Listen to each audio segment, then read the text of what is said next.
प्रणिधान की बात हो।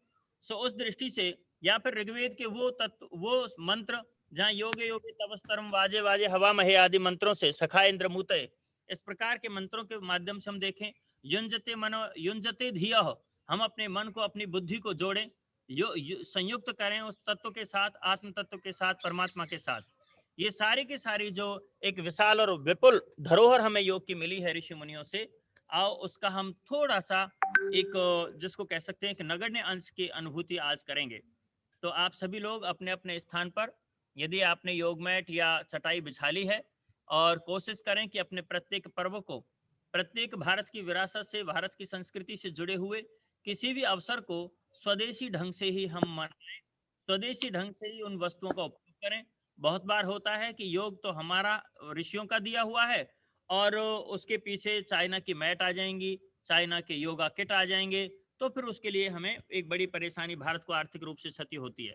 सो उस दृष्टि से आप लोग दरियां बिछाकर एकांत स्थान में, और जहां कहीं कोई विघ्न न हो, इस तरह से योग के अभ्यास को अपने जीवन में अपनाएं। केवल अंतर्राष्ट्रीय योग दिवस के अवसर पर ही हमें योग नहीं करना है, बल्कि इसे अपने जीवन में, अपनी दिनचर्या में हमें शामिल करना चाहिए।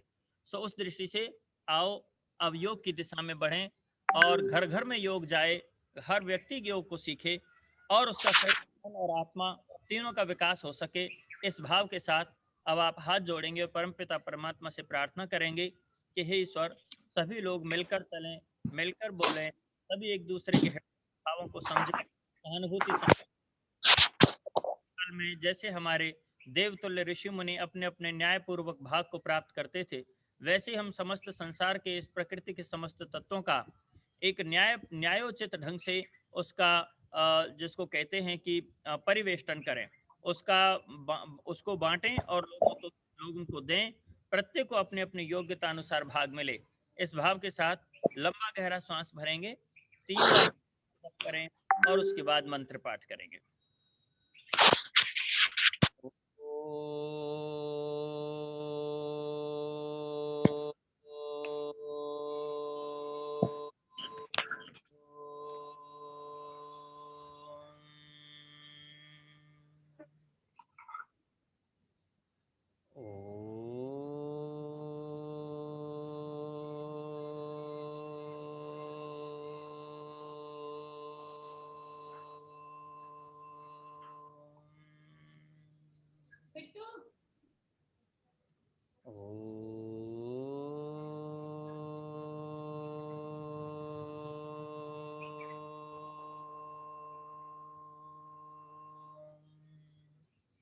संगच्छध्वं संवदध्वं संवो मनांसि जानताम् देवा भगं यथा पूर्वे संजनाना उपासते।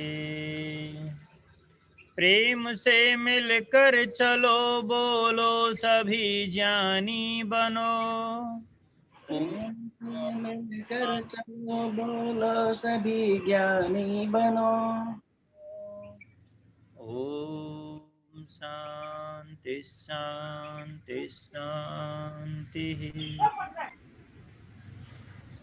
Let's start common yoga protocol. Now please stand up and do common yoga protocol related practices according to the Ayush Ministry of India. So अब हम सभी लोग योग के कुछ अभ्यास करेंगे, जिसमें पहले खड़े होने के अभ्यास हैं, फिर बैठने के हैं, फिर पेट के बल और पीठ के बल हैं। सो आप सभी लोग अपने अपने स्थान पर खड़े हो जाएं।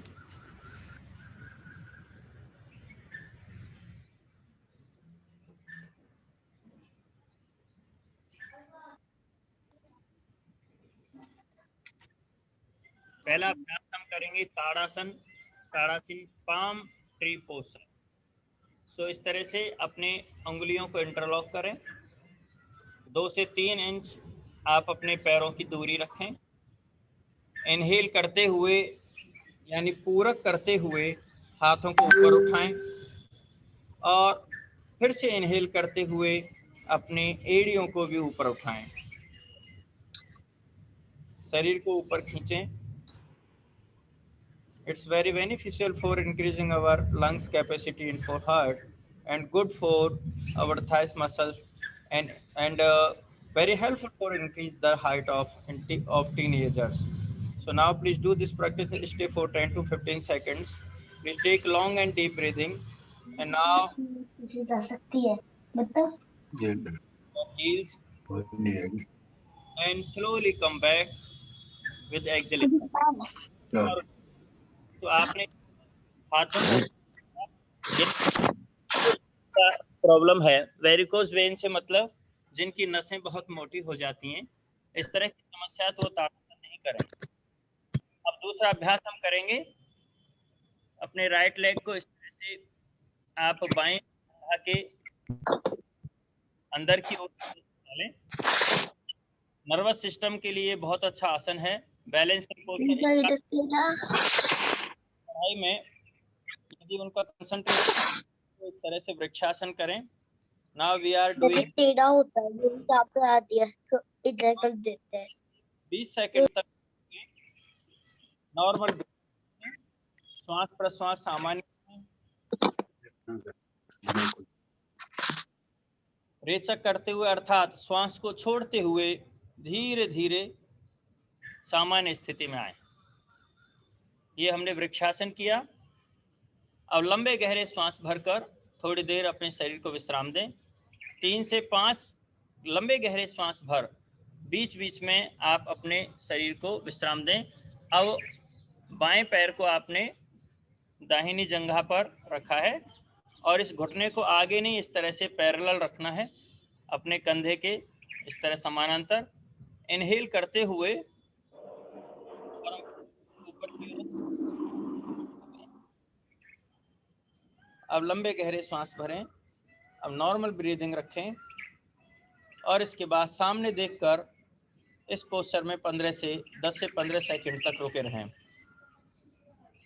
वृक्षासन हमारे श्वसन तंत्र के लिए अर्थात फेफड़ों के लिए बहुत अच्छा है, इम्यून सिस्टम के लिए अच्छा है, एकाग्रता के लिए अच्छा है। एक्सेल करते हुए और धीरे धीरे वापस आ जाइए। ये हमने वृक्षासन किया। योगासनों में आसनों के अंदर सबसे पहले हम बैलेंसिंग पोस्चर्स करते हैं, संतुलन जिनमें बनाना पड़ता है। आप यदि शुरुआत करते हैं तो पहले शीर्षासन भी कर सकते हैं, लेकिन अभी हम क्योंकि कॉमन योगा प्रोटोकॉल को फॉलो कर रहे हैं, सो उस दृष्टि से आपने पहले बैलेंसिंग पोस्चर करने, उसके बाद फॉरवर्ड बेंडिंग, फिर बैकवर्ड बेंडिंग, आगे झुकने वाले फिर पीछे झुकने वाले, और उसके बाद ट्विस्टिंग यानी दाएं और बाईं ओर तिरछे जिसमें झुकाव होता है। इस तरह का इसका क्रम है, आपको ध्यान रखना है। और बेसिक नियम ये है कि कोई भी अभ्यास में जब भी आप नीचे झुकते हैं तो श्वास छोड़िए, जब आप अपने धड़ को, शरीर को या सिर को ऊपर लाते हो तो श्वास को भरिए। ये आपको प्रत्येक अभ्यास में काम आने वाला नियम है। तो जब लोगों को एक कन्फ्यूजन होता है कि श्वास कब छोड़नी है कब नहीं छोड़नी है, तो आप ट्विस्ट भी कर रहे हो तो अगर साइड में जा रहे हो तो छोड़िए, वापस आ रहे हैं तो सांस भरिए। इस तरह के नियम आप इस पूरे प्रोटोकॉल से समझ पाएंगे। और आज की इस जो YouTube पर आप इसको चला रहे हैं, रिकॉर्ड कर रहे हैं, तो इसको आप बार बार देखकर श्वास प्रश्वास के नियम को समझ लें। तो इस दृष्टि से अब आप अगला अभ्यास कर रहे हैं पाद hastasana. Please place your legs 3 to 4 inch apart. आप और अब धीरे धीरे श्वास भरते हुए दोनों हाथों को ऊपर खींच लीजिए, बॉडी को स्ट्रेच कीजिए साइड से। एक्सेल करते हुए और धीरे धीरे आगे झुकें। यदि आपको ग्लूकोमा है या हार्ट की प्रॉब्लम है, हर्निया, अपेंडिक्स है, ऐसी स्थिति में या कोई स्टमक रिलेटेड ऑपरेशन हुआ है तो आप ये अभ्यास नहीं करें।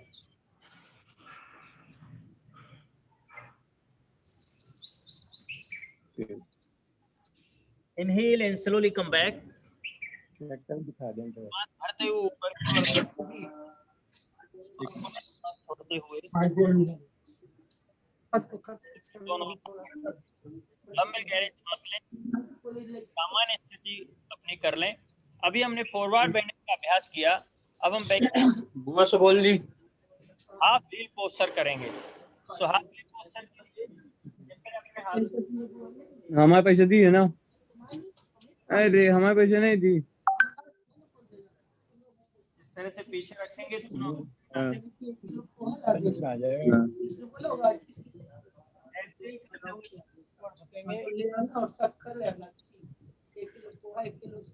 सामान्य इनहेल करते हुए वापस and relax। तो ये आपने हाफ व्हील पोस्चर अर्ध चक्रासन किया। अर्ध चक्रासन के बाद आपको ट्विस्टिंग की एक्सरसाइज करनी है, जिसको कमर दर्द रहता है या फिर एक्स्ट्रा फैट यहाँ पर बढ़ गया है, उसे डिसॉल्व करने के लिए, कमर दर्द से छुटकारा पाने के लिए आप दोनों पैरों को इस तरह से चौड़ा लेंगे और उसके बाद 90 डिग्री पर आप राइट लेग को लाएंगे। 90 डिग्री पर ये राइट लेग है। दोनों हाथों को इस तरह रखें। यदि आपको साइटिका है और स्लिप डिस्क की समस्या है तो ये अभ्यास नहीं करें। एक्सेल करते हुए और आप जुड़े इस तरह से झुकेंगे और अपनी मध्यमा उंगली को देखें, ऊपर की ओर दृष्टि, नॉर्मल ब्रीदिंग। इनहेल करते हुए वापस आ जाएं और अब दूसरे पैर को, बाएं पैर को 90 डिग्री पर आपने रखा। फिर एक्सेल करते हुए बाएं हाथ को आपने बाएं पैर से सटा दिया, दृष्टि ऊपर की ओर, त्रिकोणासन, ट्रायंगल पोस्चर। इनहेल करते हुए आप रिलैक्स हो जाएं। तो ये हमने खड़े होने के 5 अभ्यास किए।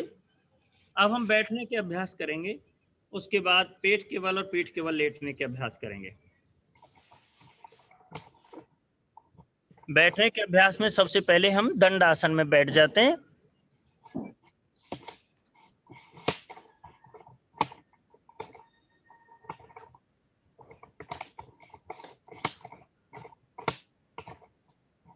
दंडासन बोलते हैं। और अब आप सबसे पहले आसन जेंटल पोस्चर करेंगे। दोनों पैरों को इस तरह मिलाएं जैसे बहुत बार बटरफ्लाई करते हैं। उंगलियों को इंटरलॉक करें और अपनी एड़ी शरीर के जितना पास ला सकते हैं वहां लाकर रीढ़ को सीधी रखें, सामने दृष्टि रखें। Normal breathing. ये अभ्यास टीनेजर गर्ल्स के लिए बहुत अच्छा है और हम सभी के लिए कॉमन रूप से अगर देखें तो श्वसन तंत्र के लिए बहुत ही अच्छा है।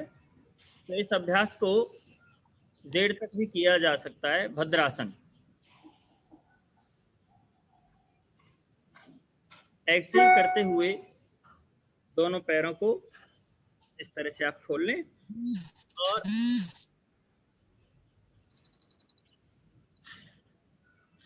लंबे गहरे सांस। इसके बाद अगला अभ्यास आप vajrasana, diamond posture, like this. दोनों हाथों को घुटनों पर रखें। जिन लोगों को पाइल्स की कोई प्रॉब्लम है या ऑर्थराइटिस या ऑस्टियोआर्थराइटिस है, यानी जोड़ों का दर्द है, गठिया का रोग है, तो वो लोग इस अभ्यास को नहीं करेंगे। यानी जो वज्रासन है इसको सब नहीं कर सकते। ये एकमात्र ऐसा अभ्यास है जिसे भोजन के बाद भी किया जा सकता है और भोजन के बाद करने से ये पाचन में हमारे लिए सहायक है, अच्छा अभ्यास है। तो इस तरह से सीधे इसमें रहते हैं, रीढ़ सीधी रखते हैं।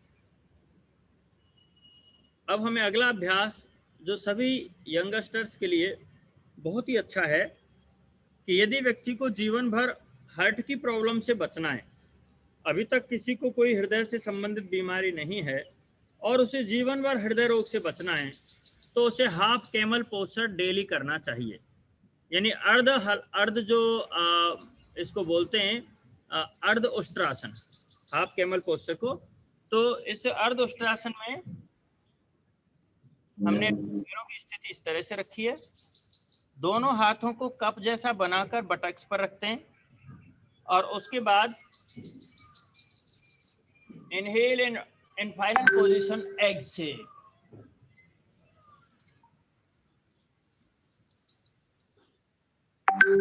जिन्हें हर्निया, अपेंडिक्स या स्टमक रिलेटेड कोई ऑपरेशन हुआ है, सीवियर हार्ट की प्रॉब्लम है, वो लोग इस अभ्यास को नहीं करेंगे।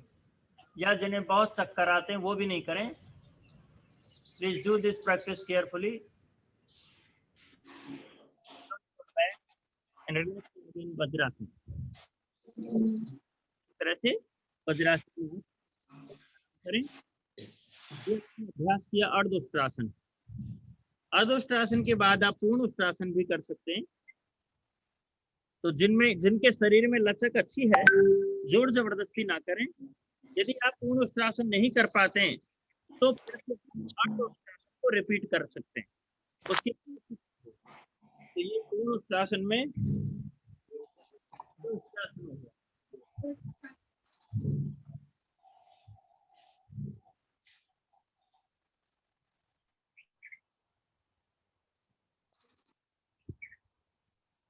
नॉर्मल ब्रीदिंग और धीरे सामान्य स्थिति में लौट आइए। तो ये आपने उष्ट्रासन किया, फिर से वज्रासन में रिलैक्स हो जाएं।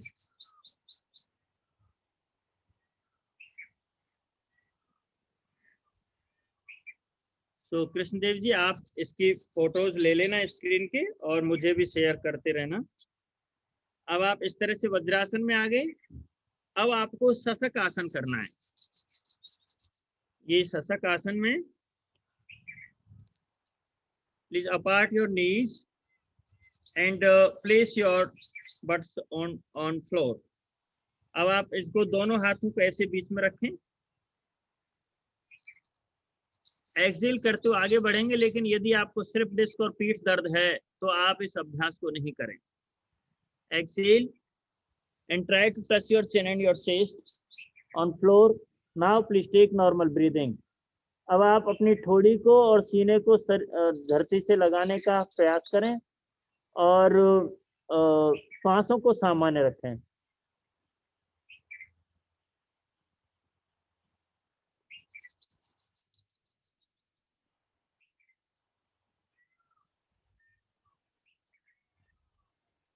श्वास भरें और धीरे धीरे वापस आ जाएं। अगेन रिलैक्स प्लीज इन वज्रासन।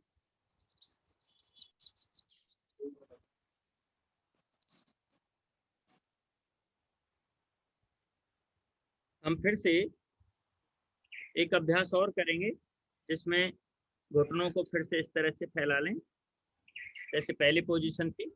क्योंकि हम लोग लॉकडाउन में अधिकांशतः फोन पर, कंप्यूटर या लैपटॉप पर होते हैं, तो ऐसे झुकते झुकते हमें देखते हुए ना स्क्रीन पर तो बैक पेन या शोल्डर पेन हो जाता है, सर्वाइकल स्पॉन्डिलाइटिस की समस्या हो जाती है। तो इस सबसे बचने के लिए आप डेली ये उत्तान मंडूकासन कर सकते हैं। इनहेल करते हुए श्वास भरते हुए हाथ ऊपर और इस तरह से इनको क्रॉस के रूप में, मल्टीप्लाई के चिन्ह के रूप में ऐसे लेंगे। हाथों को पीछे की ओर सटा लें पीठ पर और सामने देखें। दोनों साइड्स को खींचे ऊपर, स्ट्रेच करें और कुछ पल के लिए सामान्य श्वास के साथ रुके रहें।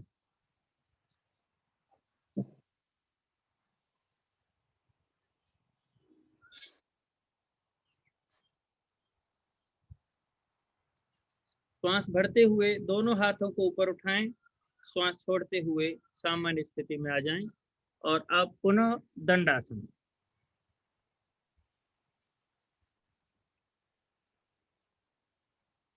विश्राम।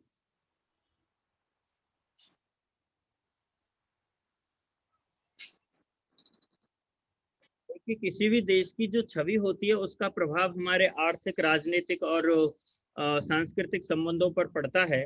यदि हमारे देश की छवि अच्छी है तो हमें दूसरे देशों से संबंध बनाने में, मधुरता रखने में आसानी होती है और इसको हम सॉफ्ट पावर बोलते हैं किसी भी कंट्री की। तो योग और आयुर्वेद कुछ हमारी ऐसी चीजें हैं, भारत की ऐसी सॉफ्ट पावर है जिसके द्वारा हम भारत के सम्मान को, भारत के मस्तक को ऊंचा उठा सकते हैं। तो इस दृष्टि से आप लोग योग के प्रति और अपनी जितनी भी ऋषि मुनियों की दी हुई परंपराएं उनको निष्ठा के साथ देश विदेश प्रसारित करें। राष्ट्र की ताकत सॉफ्ट पावर से बढ़ती है। तो अब आप वक्रासन करने वाले हो, इनहेल कीजिए और बाएं हाथ को दाहिने पैर पर आपने इस तरह रखा और पीछे की ओर मूव हो गए। Normal breathing.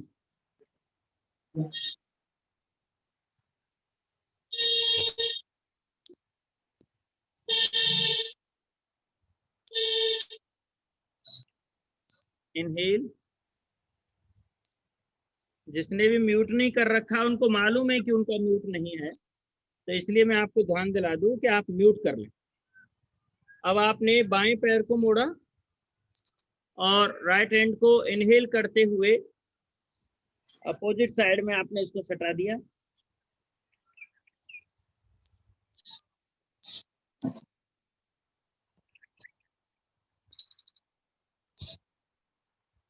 Normal breathing.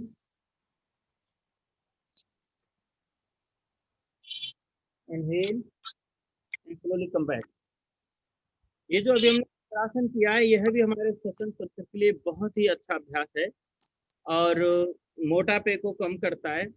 कब्ज अगर किसी को रहती है तो उसमें भी आप लाभ करेंगे इसके द्वारा। तो ये बहुत अच्छा अभ्यास आपने किया है। अब इसके बाद हम लोग प्रॉन पोस्चर्स करेंगे, यानी पेट केवल लेट कर किए जाने वाले अभ्यास। तो सबसे पहला जो है वो है मकरासन यानी क्रोकोडाइल पोस्चर। मकरासन में दोनों हाथ इस तरह से रखें और एक ओर की कनपट्टी को आपने इस पर आराम से रखा। पैरों में आप ध्यान रखें कि एड़ियां अंदर की ओर, पंजे बाहर की ओर रखें। एक फीट का फासला पैरों में। शरीर को बिल्कुल ढीला छोड़ दें। जिन लोगों को लो ब्लड प्रेशर रहता है या हार्ट की प्रॉब्लम है वो लोग इस अभ्यास को नहीं करेंगे।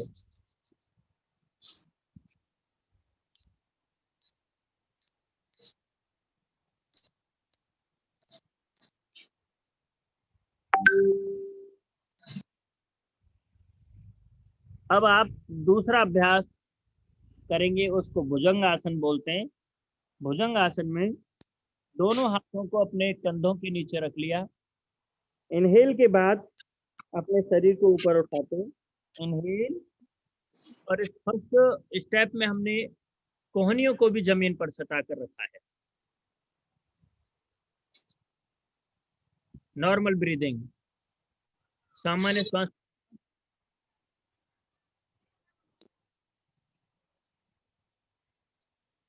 Excel and relax again in crocodile posture.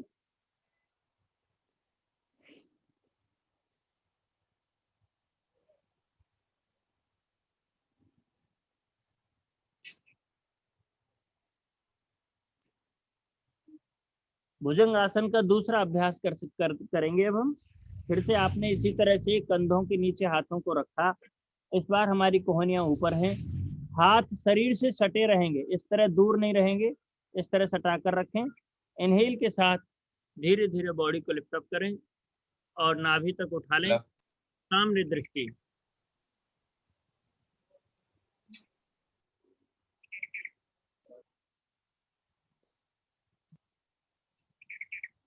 Exhale and slowly come back and relax please in Makarasana crocodile posture.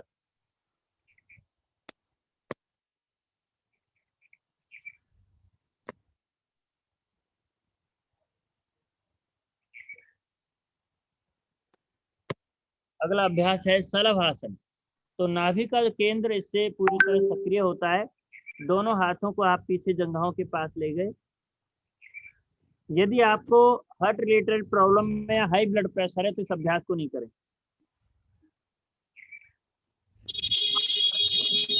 को ऊपर उठाएं।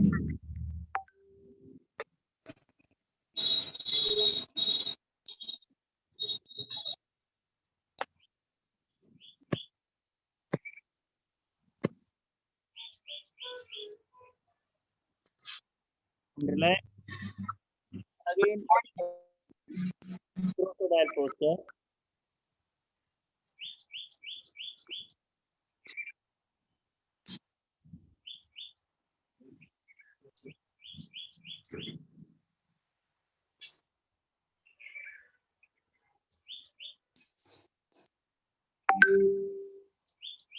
अब आप सुपाइन पोस्चर में यानी शवासन में मूव हो जाएं।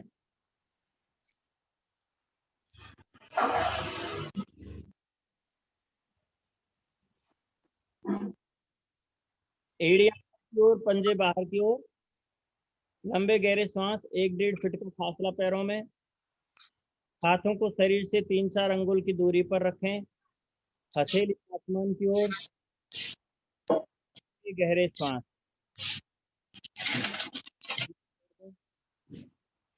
और अगला अभ्यास हम करेंगे कंधासन ब्रिज पोस्टर। हर्निया अपेंडिक्स की प्रॉब्लम है या कोई पेट का ऑपरेशन हुआ है वो नहीं करेंगे। दोनों पैरों को इस तरह से मोड़, टखनों को हाथों से पकड़ें। इनहेल करते हुए अपने शरीर को ऊपर उठाएंगे।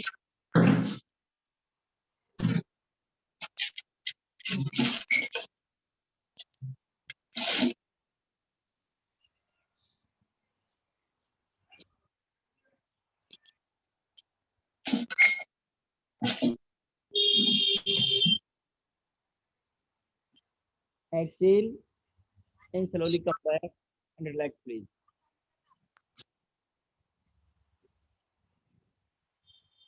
शवासन में विश्राम, लंबे गहरे श्वास।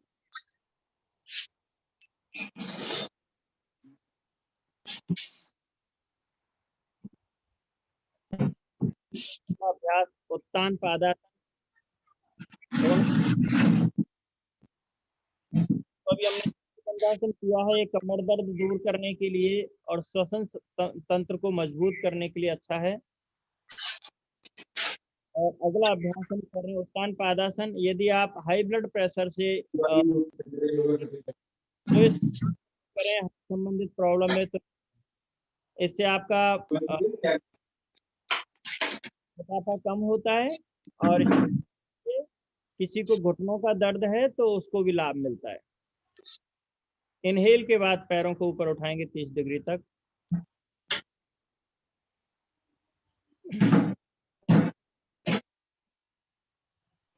घुटने नहीं मोड़, सामान्य श्वास प्रश्वास। जो कैसे कर देता है यार दादू। आप कर दो।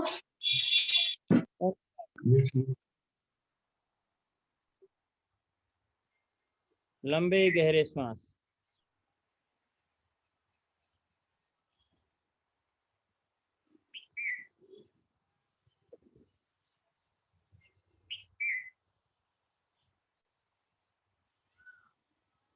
अगला अभ्यास पवन मुक्तासन। दोनों पैरों को मिलाएं, बेंड करें, interlock your fingers. Now please try to touch your chin with your knees. Exhale.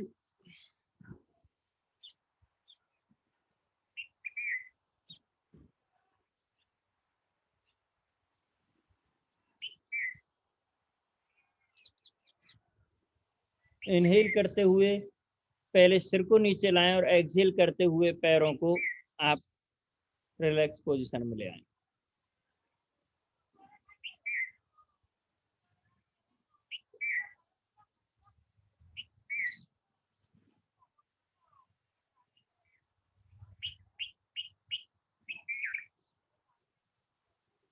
अब आप अगले बैठने के अभ्यास यानी प्राणायाम के अभ्यास करेंगे। तो पहले दाहिने पैर को इस तरह से मोड़ लीजिए, बाएं हाथ को पीछे रखिए, बाईं ओर टर्न कीजिए और हाथ का सपोर्ट लेते हुए और धीरे धीरे बैठ जाइए। योगासन में हर चीज को बहुत ही सलीके से हमें करना होता है। तो किसी को हार्ट की प्रॉब्लम है तो इस तरह से वो उठेंगे तो उन्हें परेशानी नहीं आएगी। अब आप किसी भी ध्यानात्मक आसन में, पद्मासन, सिद्धासन, गुप्तासन, इसमें बैठ जाइए।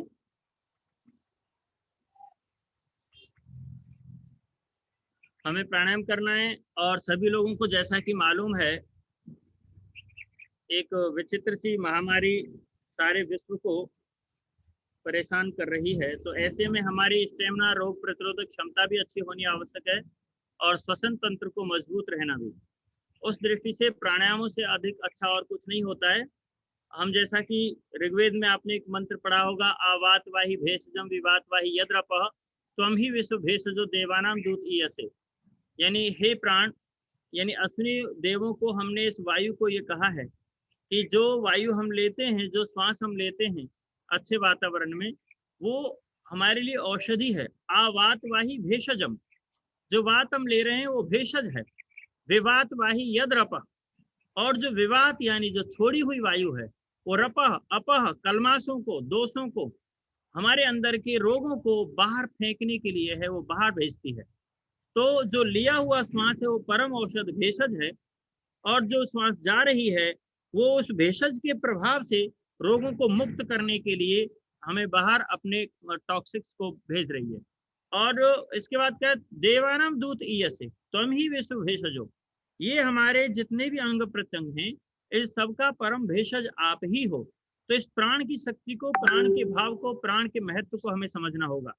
और ये देवानाम दूत ईयसे, और ये ही देवताओं का दूत है। देवता भी इंद्रियों को कहा गया है, ये उनके लिए भी है, और देवता ब्रह्मांड में भी आप जैसा कि लोक में देखते हैं वो उसे भी आप समझते हैं, यद पिंडे तद ब्रह्मांडे।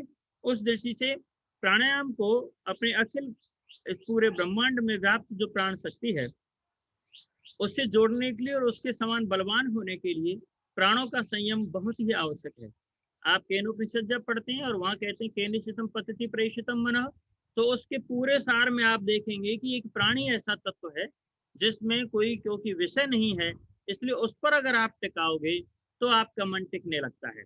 और जब प्राणायाम के द्वारा आप सिद्धि प्राप्त होती है, प्राण पर सिद्धि होती है, कई कई घंटे तक या बहुत सारे समय तक, लंबे अंतराल तक श्वास को निरुद्ध कर लेने की क्षमता आ जाती है, उसके बाद हमारा प्रत्याहार पूरी तरह सधने लगता है। और जब प्रत्याहार हमारा अच्छा होता है उसके बाद ही धारणा ध्यान समाधि यानी जो सूक्ष्म योग है, जिसको हम संयम के रूप में भी कह सकते हैं, उस स्थिति में अंतरंग योग की ओर हम बढ़ते हैं। इस दृष्टि से आप प्राणायाम करेंगे, पहले कपालभाति प्राणायाम करेंगे। कपालभाति प्राणायाम अपने आप में बहुत ही महत्वपूर्ण है, जिसके द्वारा हम अपने जठराग्नि को, अपने श्वसन तंत्र को, रोग प्रतिरोधक क्षमता को, इस सब को बढ़ा सकते हैं। तो आप कपालभाति प्राणायाम करें। नाभि को ठीक ऐसे पिचकाते हैं जैसे कि एक किसी कैंडल को, किसी दिए को बुझाने के समय हम श्वास को छोड़ते हैं। आप श्वास को इस तरह से छोड़े जैसे सामने आपके दिया रखा है और आप उसको मुंह से ना बुझाकर नासिका के प्राण के प्रच्छर्दन से बुझाओगे। इस झटके के साथ आपको श्वास को बाहर छोड़ना है, ये इसकी सही विधि है।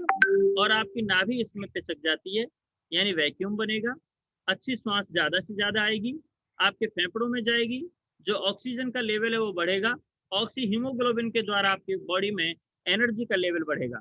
उस दृष्टि से आप कपालभाति करते हैं। यदि किसी को पीठ दर्द ज्यादा है, हार्ट की प्रॉब्लम है, वो व्यक्ति कपालभाति ना करे या बहुत ही धीरे धीरे करे।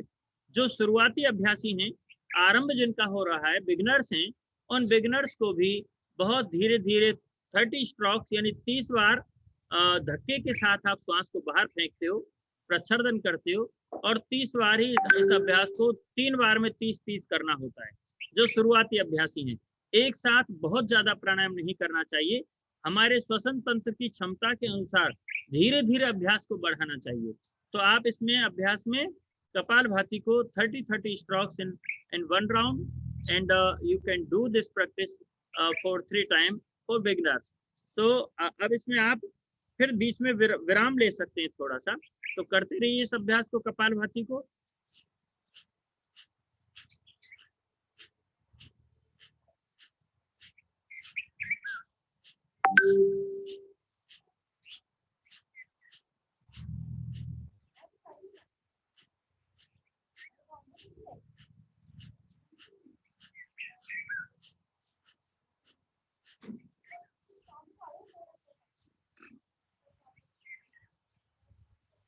थर्टी स्ट्रोक्स के बाद 2-3 लंबे गहरे सांस भरें और फिर इसको स्टार्ट करें।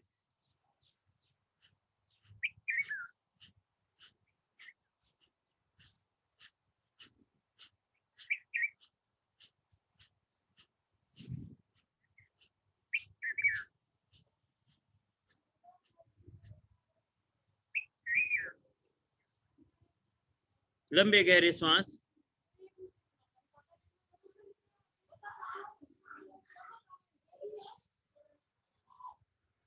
अगला अभ्यास, यानी इसको 3 राउंड पूरे कर लें।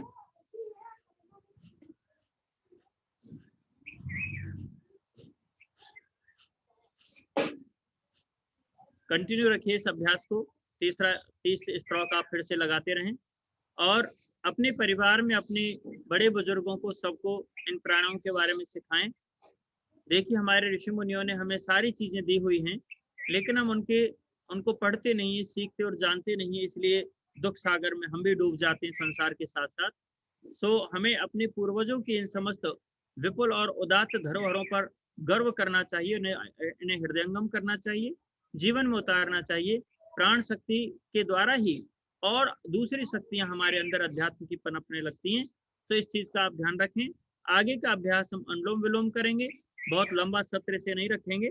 आपसे पहले अमेरिका में हमारी कक्षा चल रही थी, तो 2 बार अभ्यास हो जाएगा, वो पर्याप्त है। तो अब आप ये देखिए, नासिकाग्र मुद्रा, नासिकाग्र मुद्रा इसको बोलते हैं। अंगूठा अलग है, तर्जनी और मध्यमा को हमने अंगूठे के मूल में सटा लिया है। कनिष्ठिका उंगली और अनामिका ये दोनों सेपरेट हैं। इस स्थिति को नासिकाग्र मुद्रा बोलते हैं। इन दोनों को हमने अपने नोस्टल्स पर, अपने नथुनों पर रखा है। सो अंगूठा दाहिनी ओर है तो दोनों उंगलियां बाईं ओर हैं। हमें इसमें स्टार्टिंग में ध्यान रखना है कि पहली बार जब श्वास हम भरेंगे तो केवल बाएं नासिका से ही भरेंगे, और इस तरह से इस अभ्यास को करेंगे और बिल्कुल धीरे धीरे अपना ध्यान श्वास पर लगाना है। ये एकमात्र ऐसा अभ्यास है जो सबके लिए उपयोगी है और किसी के लिए इसमें निषेध नहीं है कि आपको क्या बीमारी आप कर सकते हो नहीं कर सकते हो, नहीं, सब लोग कर सकते हैं और सबसे ज्यादा उपयोगी प्राणायाम है ये। तो अनुलोम विलोम प्राणायाम हृदय रोगों को दूर करने के लिए तो रामबाण माना जाता है। तो इसलिए इस प्राणायाम को जितना अभ्यास करेंगे, शिव संहिता में इसको 4 बार करने का उल्लेख मिलता है। हम लोग इसे दिन में 3 बार कर सकते हैं। इसकी संख्या अगर ज्यादा हो भी जाए तो कोई नुकसान इससे नहीं होगा। आप इसे 15 से 20 मिनट तक कर सकते हैं। यदि आपकी नेत्र ज्योति कम हो रही है, हीमोग्लोबिन अच्छे से नहीं बनता है, और आपको कुछ एलर्जीज हैं, या आपको शरीर में कोई भी कमजोरी आ रही है हार्मोनिक या दूसरी, तो इसके द्वारा आप उसको बैलेंस कर सकते हैं। तो अनुलोम विलोम प्राणायाम अभ्यास जो लोग समर्थ नहीं है बैठकर करने में, वो कुर्सी पर बैठें। जो बैठ नहीं पा रहे हैं, बीमार हैं, वो पलंग पर लेटे लेटे करें। लेकिन अनुलोम विलोम प्राणायाम बहुत ही उपयोगी है, इसे सब लोगों को अपनाना चाहिए। विद्यार्थियों की स्मृति शक्ति इससे बढ़ती है। इनहेल करते हुए लेफ्ट नोस्ट्रल से आप श्वास धीरे धीरे भरें, ध्यान श्वास पर अथवा नासिकाग्र पर रखें।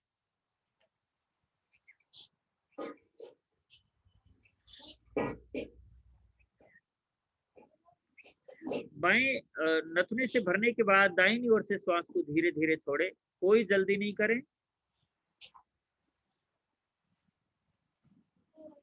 अब दाईं ओर से श्वास भरेंगे।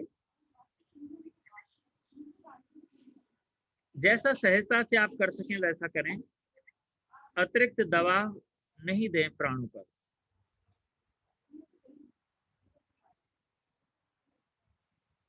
आज हम सिंबॉलिक रूप से, प्रतीकात्मक रूप से इन अभ्यासों को कर रहे हैं। आप लोग इस वीडियो का लाभ लेते हुए अपने अभ्यासों को बढ़ाएं, क्योंकि स्वास्थ्य हमारे लिए सबसे महत्वपूर्ण है।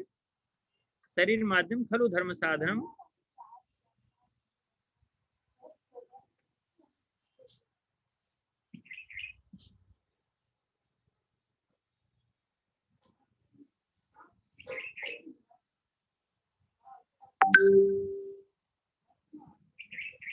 कंटिन्यू रखिए, इस प्राणायाम को करते रहें। तो हम जैसा कि कह रहे थे कि 2014 में जब माननीय मोदी जी ने और 14 दिसंबर 2014 को ये प्रस्ताव यूएन में रखा था, तो 177 देश के लोगों ने इसको समर्थन दिया। हमारी भी बहुत बड़ी भूमिका इसमें बन जाती है कि हम लोग अपने इस विरासत को आगे से आगे बढ़ाएं। कम से कम अपने परिवार में, घरों में इसका हमें अभ्यास रखना चाहिए। और भारत सरकार ने इस पेंडेमिक में ये ध्यान रखते हुए कि आप लोग एक साथ नहीं बैठ सकते, हमें संक्रमण को इसी प्रकार से दूर करना होगा, इस विभीषिका को। सो उस दृष्टि से वर्चुअल इस बार के कार्यक्रम किए गए हैं। आप घर बैठे योग कर रहे हैं। हमने अमेरिका में योग आपके द्वार अभियान चलाया था, योगा एट होम, वो भी बहुत पॉपुलर रहा, जिसमें 1,56,000 लोगों ने फेसबुक मंच के माध्यम से और उसको देखा, जाना, समझा। 25 से ज़्यादा कंट्रीज में योग सीखने वाले लोग 25 से ज़्यादा कंट्रीज के लोग रहते थे। और आपको आश्चर्य होगा क्योंकि आप संस्कृत के महाविद्यालय से जुड़े हुए विद्यार्थी और अभिभावक और स्टाफ हैं, वहाँ हिंदी पढ़ने वालों की बहुत रुचि है, वेद पढ़ने वालों में बहुत रुचि है। हिंदी सीखने वाले मेरे यहाँ 17 कंट्रीज के बच्चे जॉर्ज टाउन और जॉर्ज वाशिंगटन यूनिवर्सिटी में पढ़ते थे। हॉलीवुड की एक बहुत ही पॉपुलर सिंगर हैं, गायिका हैं, एक्ट्रेस हैं, आपने सुना होगा, उन्होंने ओम जय जगदीश हरे बोला था, अफ्रीकन अमेरिकन मूल की, दीपावली के समय पर उन्होंने भी हिंदी सीखी है। इस तरह से वहाँ एक बड़ा क्रेज है हिंदी को सीखने के लिए, और हिंदी इसलिए सीखना चाहते हैं ताकि वो भारत को समझ सकें। तो पहले हम भारत वाले तो भारत को समझ लें, इस दृष्टि से हमको योग से जुड़ना होगा। संस्कृत के प्रति उन लोगों का बहुत मन है, वेदों पर वेबसाइट बड़ी बड़ी अच्छी टॉकिंग वहाँ पर होती रही है हमारी। तो आप लोग इस बात का गौरव अनुभव करें कि आधुनिक शिक्षाओं के साथ साथ, क्योंकि हम तकनीकी रूप से कहीं भी पीछे न हटें, लेकिन अपनी जड़ों को नहीं छोड़ें, संस्कृति को नहीं छोड़ें, और मंत्रों का जो नित्य का अभ्यास आप करते हैं उसका अभ्यास रखें, संस्कृत बोलने पढ़ने का अभ्यास रखें, और अपनी आयुर्वेद से लेकर अपनी स्वदेशी समस्त उन परंपराओं से प्रेम करें जो बहुत ही वैज्ञानिक हैं। तो आप अनुलोम विलोम प्राणायाम आदि आप करते रहें, और अगला अभ्यास अब हम करेंगे और वो अभ्यास होगा भ्रामरी। भ्रामरी प्राणायाम भी विद्यार्थियों के लिए बहुत अच्छा है। किसी को बहुत गुस्सा आता है, डिप्रेशन तनाव रहता है, या चिड़चिड़ापन ज्यादा रहता है, दिन भर की थकान हो गई है, शाम को आप घर लौटे हो, तो थोड़ी देर के लिए आप 3 से 5 बार भ्रामरी प्राणायाम इत्मीनान से बड़ी शांति के साथ करें, तो आपको बहुत अच्छा अनुभव होगा, शांत और शीतलता अनुभव होगी। तो भ्रामरी प्राणायाम में हमने जैसे तर्जनी उंगली को आंखों पर रखा है, पलकों पर, आप पहले नहीं रखें, नहीं तो आप देख नहीं पाओगे, और दूसरी उंगली मध्यमा को इस तरह से नासिका पर रखते हैं, अनामिका को ऊपर के ओष्ठ पर, और कनिष्ठिका को हमारी ठोड़ी पर रखते हैं, और अंगूठों से ये जो भगवान ने कान का ढक्कन दिया है, इस ढक्कन को इस तरह से पैक कर देते हैं। ये सारी स्थिति बनने के बाद इसे हम कहते हैं सन्मुखी मुद्रा। तो षण्मुखी मुद्रा में शंख भ्रामरी इसको कहा गया है। तो इस तरह से अपनी स्थिति ले लें, और उसके बाद गहरा श्वास भरें। काला भंवरा जिस तरह से गुंजन करता है, वो गुंजन आपको 3 बार करना है।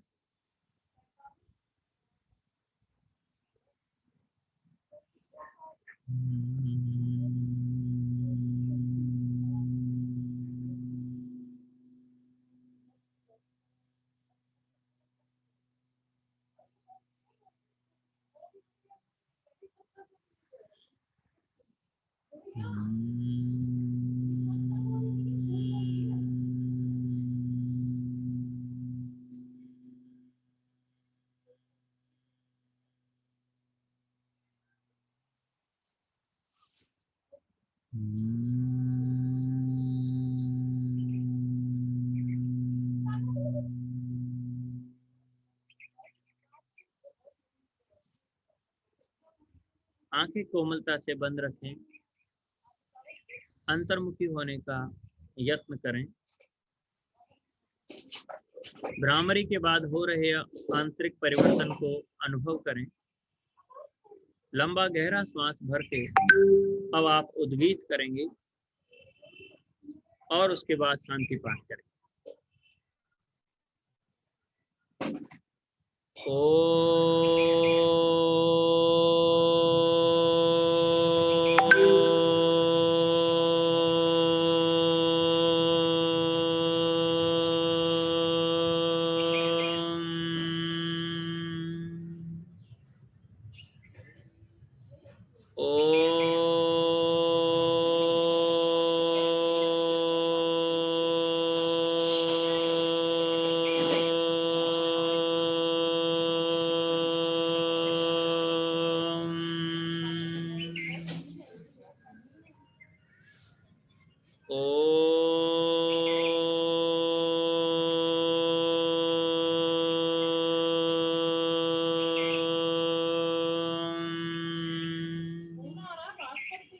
सर्वे भवन्तु सुखिनः, सर्वे सन्तु निरामयाः, सर्वे भद्राणि पश्यन्तु, मा कश्चित् दुःखभाग् भवेत्। ॐ शांति शांति शांति।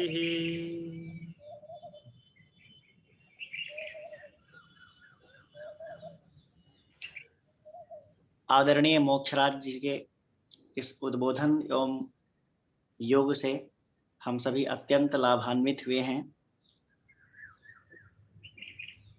ऐसा लग रहा है योग की उस योग में ही हम सभी प्रविष्ट हो चुके हैं। हम आपका बार बार आपने अत्यंत महत्वपूर्ण समय हम सभी महाविद्यालय परिवार को महाविद्यालय को दिया, इसके लिए हम आपका अभिनंदन करते हैं। और हमारे बीच हमारे माननीय अध्यक्ष महोदय जी विराजमान हैं, श्रीमान एन.के. सेठी जी सर। मैं अध्यक्ष महोदय से अनुरोध करूंगा कि आप 2 शब्दों में हम सभी को आशीर्वचन प्रदान कर अनुग्रहित करें। माननीय अध्यक्ष महोदय जी।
डॉक्टर मोक्षराज जी, आपका आज का ये उद्बोधन बहुत मार्मिक था। मैं महसूस करता हूँ कि महाविद्यालय के विद्यार्थी नहीं, सब लोग इससे लाभान्वित हो सकते हैं। आज अंतर्राष्ट्रीय योग दिवस के अवसर पर इसका शुभारंभ हुआ है। मैं ऐसा महसूस करता हूँ कि मात्र 1 घंटे के अभ्यास से या आपके उद्बोधन से ये विधाएं हम लोग नहीं समझ पाते। इसकी सतत इसका प्रशिक्षण चलना चाहिए। आपने कुछ रोगों के बारे में जानकारी देते हुए ये बताया कि ये आसन जैसे वृक्षासन है या क्रोकोडाइल आसन है, ये सब में इनमें कुछ हैं, कुछ बीमारी वाले लोग, हम जैसे लोग हैं जो उनकी उम्र बड़ी हो चुकी है। मैं आपको बताऊं, आई एम नाउ 84। अब 84 के व्यक्ति को समझने के लिए और उसको उपयोग में लाने के लिए बहुत शांति से इसका प्रयास करना पड़ेगा। इससे नुकसान भी हो सकता है, वो आपका प्रयास किया। मैं पूरे महाविद्यालय परिवार की ओर से आपके प्रति अपना हृदय से आभार व्यक्त करता हूँ। ऐसी आशा करता हूँ कि हमें आपके प्रवचन का, आपके उद्बोधन का लाभ बराबर मिलता रहेगा। मैं अपने सहयोगी अध्यापकों को भी आभारी हूँ जिन्होंने इस कार्यक्रम को आयोजित किया, और ये काम निरंतर इसी तरह से आगे बढ़ता रहे। इसी भावना के साथ मैं अपनी बात को विराम देता हूँ। जय महावीर। बहुत बहुत अभिनंदन। आपके इन 2 उद्बोधनों से हम लोग बहुत ज़्यादा उत्साहित हुए हैं, और आपका आशीर्वाद इसी तरह से हम लोगों पर बना रहे। इसी क्रम में महाविद्यालय के प्राचार्य महोदय आदरणीय श्री अनिल कुमार जैन जी से अनुरोध करूंगा, धन्यवाद ज्ञापन के साथ इस कार्यक्रम को पूर्णता प्रदान करें। आदरणीय प्राचार्य अनिल कुमार जैन जी।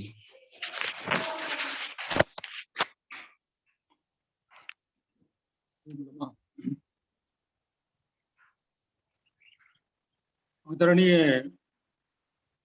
महाविद्यालय के अध्यक्ष महोदय, मंत्री महोदय, सभी अध्यापक एवं आदरणीय सम्माननीय डॉक्टर मोक्षराज जी, आपने हम सभी को उद्बोधन देकर बहुत ही प्रकाश किया भारत भूमि पर योग की परंपरा प्रारंभ से ही रही है। पतंजलि योग सूत्र में योग का विस्तृत विवेचन प्राप्त होता है। जहां तक जैन परंपरा में योग की परंपरा प्रारंभ देखते हैं तो जैन परंपरा में योग की प्रारंभ से ही परंपरा रही है। जैनाचार्यों ने ध्यान के लिए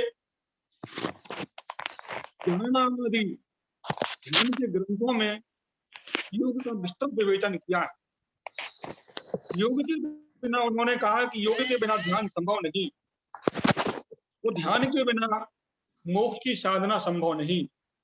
इसलिए जहां जैनाचार्यों ने ध्यान की बात कही वहां उन्होंने योग का विवेचन अवश्य किया।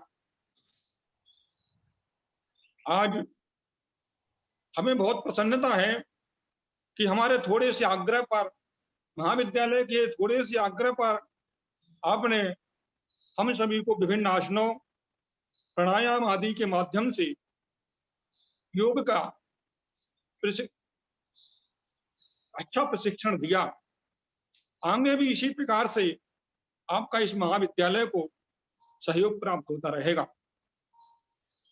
और प्रसन्नता की यह भी बात है कि हमारे महाविद्यालय के विद्यार्थी ही इस कार्यक्रम में उपस्थित नहीं रहे, हमारे महाविद्यालय के अध्यक्ष महोदय, मंत्री महोदय भी इस कार्यक्रम में उपस्थित रहे। यह महाविद्यालय हमारे अध्यक्ष महोदय के, मंत्री महोदय के सतत प्रयास से निरंतर प्रगतिशील है। मैं इन सभी का आभार व्यक्त करता हूं, विशेषकर मोक्षराज जी का आभार व्यक्त करता हूं। आज का संचालन जो कर रहे ऐसे कृष्णदेव शुक्ल का, गुंजा पाटनी का, जिन्होंने इस योग दिवस को मनाने की अध्यापकों के साथ मिलकर के योजना तैयार की, डॉक्टर ललित किशोर शर्मा आदि समस्त अध्यापकों का आभार व्यक्त करता हूं। इसी के साथ ओम नमः। बहुत बहुत धन्यवाद आदरणीय प्राचार्य महोदय का। और पुनः एक बार पूरे महाविद्यालय परिवार की तरफ से आदरणीय डॉक्टर मोक्षराज जी सर का मैं अभिनंदन करता हूं, अभिवादन करता हूं। और मैं चाहूंगा कि आपका प्रेम, आपका स्नेह हम सब पर इसी तरह से बना रहे।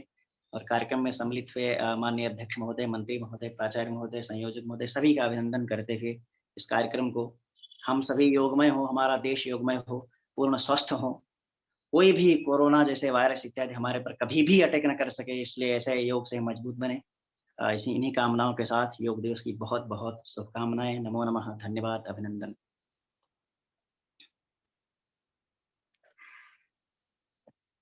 सभी को नमो नमः। तो बधाई। अब मैं लीव करता हूँ। थैंक यू जी, बहुत धन्यवाद। धन्यवाद।